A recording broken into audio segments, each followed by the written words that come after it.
Mr. Everett Street, an Augusta-born storyteller who loves dogs, bourbon, and fishing, sometimes all at the same time.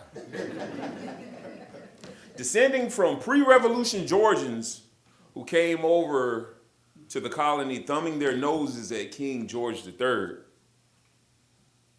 Like me, Everett believes that our ancestors are always passing on wise words. We just have to sit still sometimes and listen. He believes so much that he has a local ghost tour here in the downtown area that you guys may want to take a look at. Please welcome to the Tales and Nails storytelling stage, Mr. Everett Street.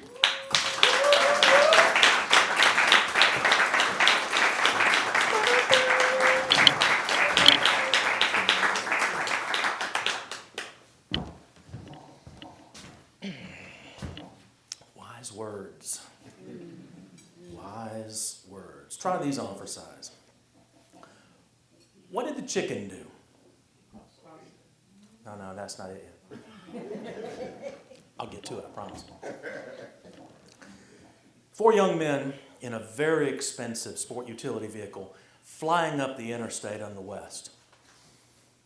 Out the left window, the beautiful green and blue of the Rocky Mountains are just blowing by us. And on the right, the melancholy beige rolling hills back to Kansas. And according to the driver of the vehicle, we're going 137 miles an hour. For one reason: happy hour. We all worked for Land Rover, and we had been at an off-road driving camp. Had a glorious day. And it was about an hour up the interstate, and along the way, we decided we'd take turns telling jokes. Mike and Steve were up front. Mike was driving. Steve was riding shotgun.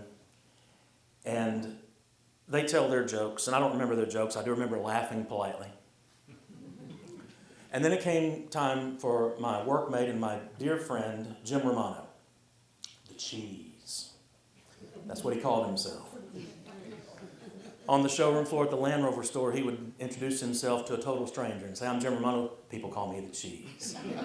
You can't remember Jim Romano? Just remember the cheese. Everybody knows the cheese. And he was not lying. I worked with him for 6 years. I think I saw him frown 3 times. He was a walking smile. You know how some people have that, they radiate that energy, that positivity. You warm your hands off of their fire. That was Cheese. Cheese told his joke, and then it was my turn, and I drew a total blank. I'm at a loss. And so the only thing that pops into my head was this silly elementary school joke. You already heard the punchline, but it goes like this. A teenage boy spends his whole summer mowing lawns, saves up all of his money, and at the end of the summer, he buys a parrot. And as a teenage boy is going to do, he teaches that parrot every cuss word he can possibly think of. School starts again in the fall, and the boy goes off to school. And the mom is home all day long with this cussing parrot, making her life miserable. And finally, after 3 or 4 days of this, she has had as much as she can take.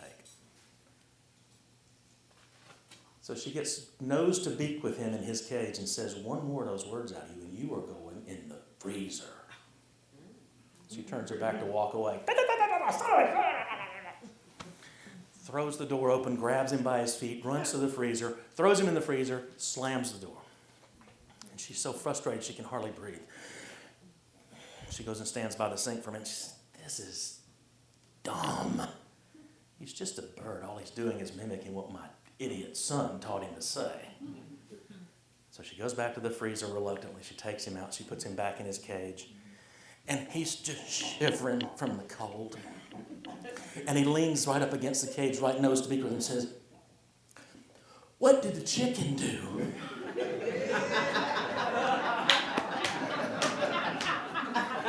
Elementary school.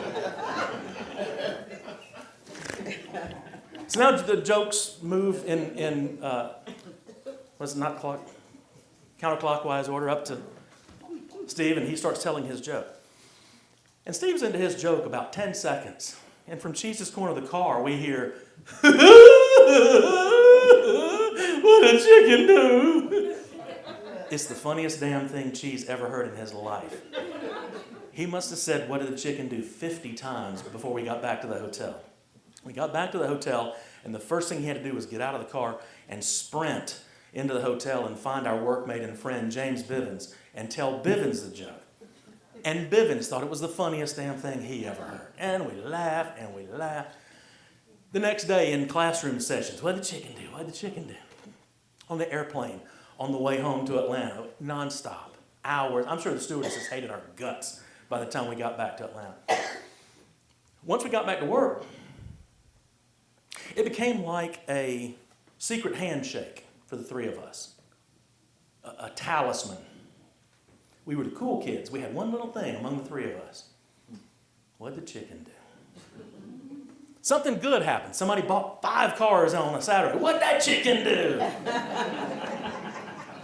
Somebody was rude to you, hung up on you, bounced a check, whatever.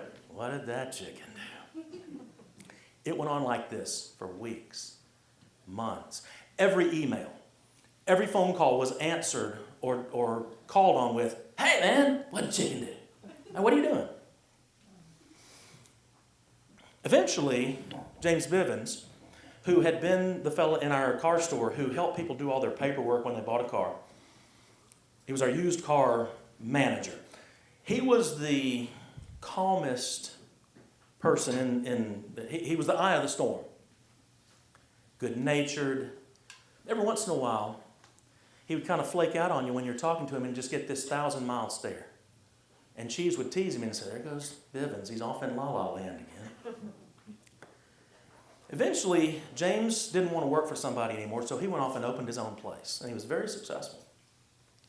My wife and I came back to Augusta from Atlanta to start our family and be closer to our extended family. And Cheese hung on for a couple more years at the Land Rover store holding court. And eventually he retired. But as time went on, any contact that the three of us had with one another always started and ended with, what did the chicken do? So one Saturday, I'm sitting on my couch watching football. Phone rings. I can see by the caller ID that it's Cheese. And I answer the phone expecting to hear our customary introduction. And Cheese was crying. Cheese had just gotten off the phone with Janet Bivens, James's wife. And Janet had told Cheese that at the age of 38, Bivens had been diagnosed with inoperable brain cancer. And he had 3 months or so to live. Of course, we had a conversation. Bivens moved into hospice. And he was the rock for his wife, his 2 teenage sons, his mother and father. They were having to grieve his loss while he was still sitting there with them. And he was humorous and humble and loving right until the last moment. One evening, Janet, his wife, called Cheese. Said, JB's not doing great. Is there any possibility you can come over tomorrow and just spend a little time with him? She said, hell yeah, I'll be there whenever you tell me to be there. She said, he wants to talk to you. Now, Bivens, at this point, could hardly open his eyes. He was bedridden.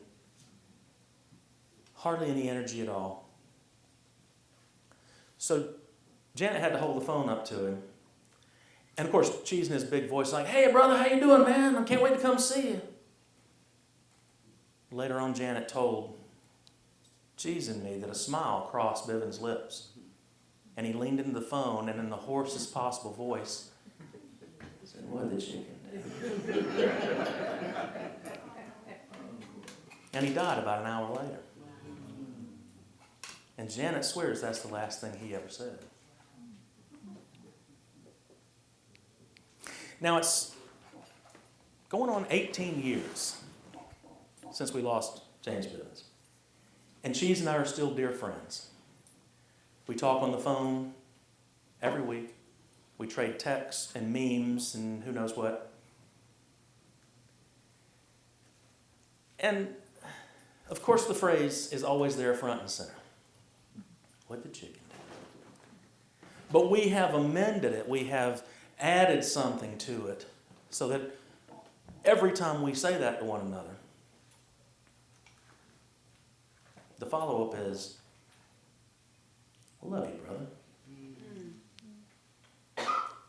And so it always amazes me that a silly kid's joke could become such a touchstone for a group of men for almost 4 decades. And that it wouldn't just be a silly phrase, but it would represent inclusion and friendship and love. What did chicken do? Wise words.